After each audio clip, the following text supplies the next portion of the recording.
ఇప్పుడు మనం 2024 సంవత్సరం 13వ తేదీ మే నెల గుజరాత్ టీం అలాగే కేకేఆర్ టీం 2 ఆడబోతున్నాయండి.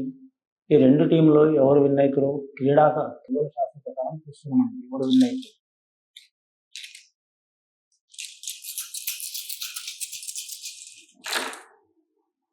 ముఖ్యంగా చూడాలంటే మాత్రం 7 ఓవర్లు పడ్డాయండి. ముఖ్యంగా మాత్రం ఈ మ్యాచ్లో మాత్రం బ్యాటింగ్ పరంగా, బౌలింగ్ పరంగా మాత్రం చాలా వరకు కీలకమయ్యే అవకాశం ఉంది. టాస్ కీలకమయ్యే అవకాశం ఉందండి. కానీ మాత్రం బ్యాటింగ్ కష్టం ఉండే అవకాశం ఉంది. పెద్ద బౌండరీ లైన్ ఉండే అవకాశం ఉంది. చాలా వరకు మాత్రం కష్టపడి పరుగులు తీసే అవకాశం ఉన్నది. 2 టీంలైనా సరే, ఇటు కేకేఆర్ టీం అయినా సరే, ఇటు జీటీ టీం అయినా సరే, రెండు టీం తరపు వారు ఆటగాళ్ళు చాలా వరకు కష్టపడి చెమటోడ్చి ఆడే అవకాశం ఉన్నదండి. హోరాహోరీగా సాగే అవకాశం ఉందండి. కానీ బ్యాటింగ్ ఆడుతున్న కొద్దీ మాత్రం పిచ్ చాలా ఇబ్బంది పెట్టే అవకాశం ఉంది.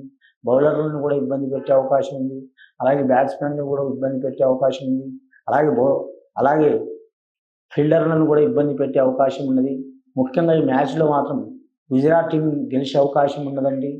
కానీ గిల్ సారథ్యంలో గుజరాత్ టీం గెలిచే అవకాశం ఉన్నదండి.